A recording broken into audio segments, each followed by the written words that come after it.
Welcome to 8 Simple Steps. I'm Maureen Edwards, and I have to say, I am interviewing an alumni of our 8 Simple Steps Start program, and I have been looking forward to this interview for a while.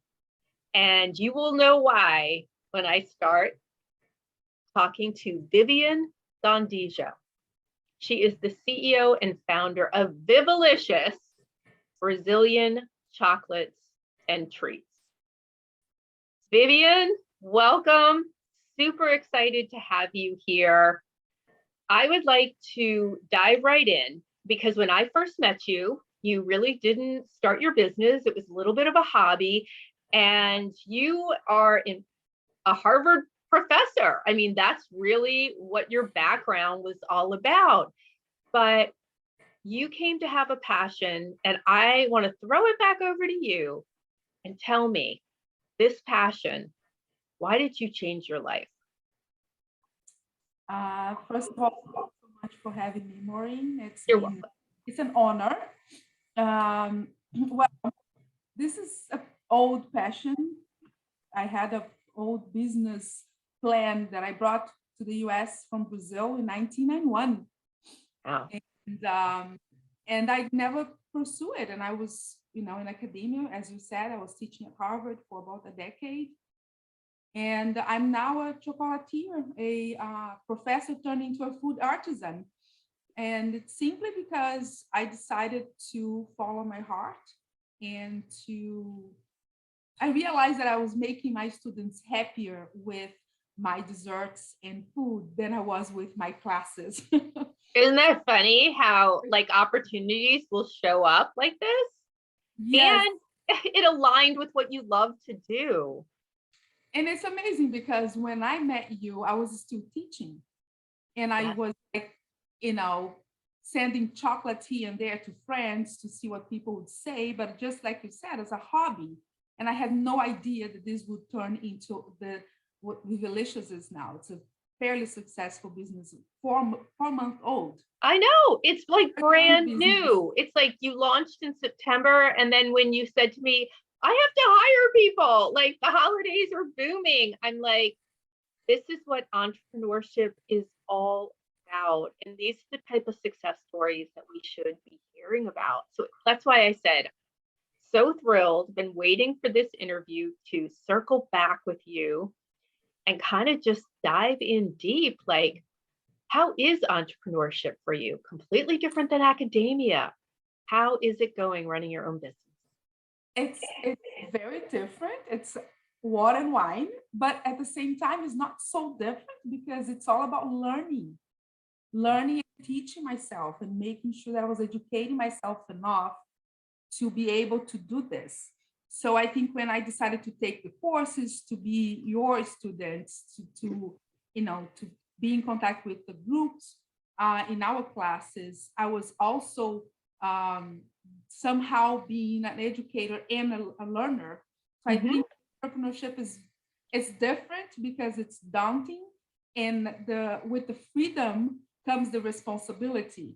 And when you make this huge investment, and you're like, now I gotta get the money back. I gotta work. So there's this a lot of new things coming in all the time, and I think it's fantastic that you move from one thing that you do for a decade or 2 decades, and then you're doing something completely different with so many different aspects all the time, and being able to build relationships with so many different people and serve people with so much love. So following your heart, learning constantly, making a few mistakes that you've got to pivot quick and make sure that's all part of the entrepreneurship journey. So tell me the actual types of truffles you create, because I have to say, I've tasted them. They're amazing. They're addicting. My family is like, are we getting more of these? I'm like, might be. And so certain flavors you've started with, are you doing like care packages? Like, what has your business like evolved to since I last saw you? So what is very interesting is that I grew up in Brazil with French grandparents. So the Brazilian French is very sugary, it's brigadeiro, Mm. and the French truffle is very heavy, like ganache type. So what I did is I did a fusion of those two. So that's why Oh. it's so unique. So it's not too sweet and it's not as ganache. So it's light and Mhm. creamy and not too sweet again. So I think what makes it so unique. And your question reminded me of one of the first times that we met, and Yeah. I had a menu. I had developed 15 flavors, and you told me, no, no, no, no, no, no, no. That's what I remember that conversation. you were like, no, no, no, no, no. Please get down. It's Ah, like I know you had like all these big visions of scaling, like big, big. And I say to people, think big, but then rein it into what's manageable as a new business, a new entrepreneur, and stick to like the main stuff that you want people to fall in love with. Build that relationship with you and your product so that they are craving for more, and you can add additional product line and different flavors. And I'm so glad you stuck to that. oh yeah, of course. I can tell that I followed pretty much all your advice. I mean, I was really a good student, You but this is were one of very the better important. ones. But that makes me feel really good because when I've been tracking your success, getting your newsletters, I certainly sent all of my customers Vivilicious chocolates for their holiday gifts. So I totally believe in what you've started, and I can see you're making the right decisions and you built it with a strong foundation. And Yeah, that was important for two reasons. One, now I'm able to launch new boxes, new collections, like Valentine's Day, we have a yeah, new collection coming on. And so that's one reason. The second reason is during the holidays, if I had kept that menu, that 15 truffles, I wouldn't be able to deliver. We were no, working capacity. It was just too many options for people. So it was absolutely amazing to hear what you said and to follow it. So we went down from 15 to 7. So half. that's good. Yeah, that's perfect variety for people. They'll pick their favorites, but then you're right, you can do all these special event styles, one time only, and just keep Yep. building that relationship. And I always say a lot of companies, and I remember telling all of you, 2/3 of companies will fail because they scale too quickly. And the ones that take it slow, like yourself, and be methodical with it and build your customer base and love your customers will succeed much later. If you want to expand all those categories, expand into other food types besides just chocolates, like the sky's the limit for you. But you've made a clear distinction as to why you've differentiated yourself from your competitors out there. And that is that true artisan and just blending flavors and different textures that people wouldn't get elsewhere. And that's Exactly. the whole Exactly. thing. It's one of the kind. Absolutely. So tell me, where can people buy Vivilicious?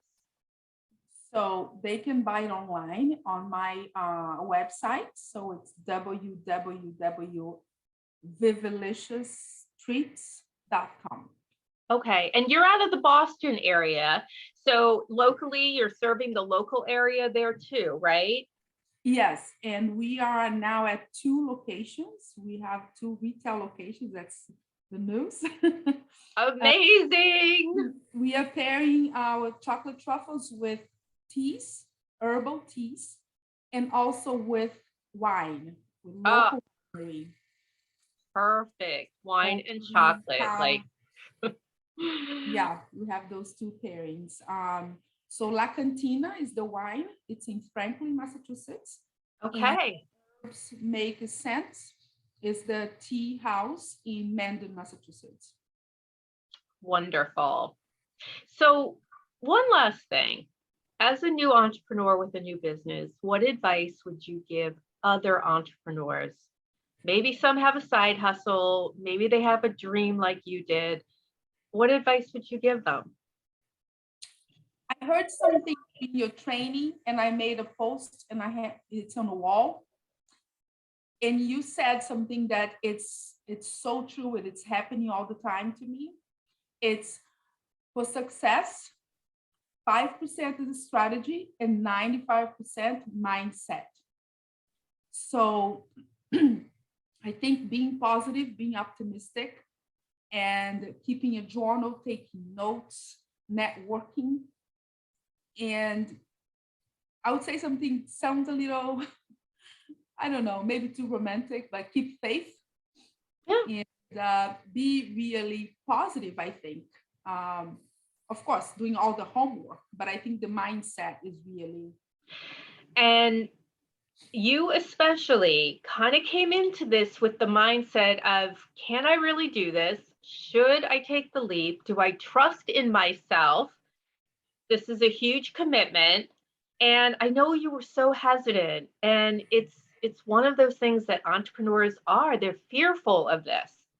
But I say use fear as a motivator to motivate you every day to be successful, not to paralyze you from achieving this dream like you had. And so I commend you so much on keeping that mindset every single day.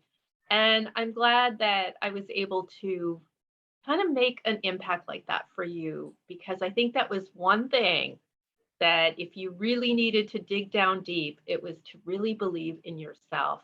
And now you're killing it.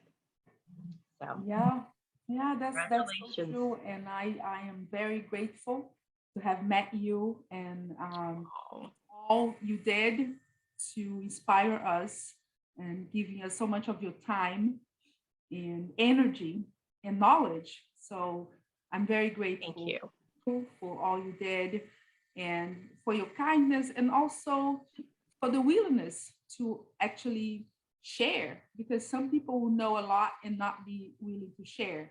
And this is coming from someone who's in academia for so long. Right.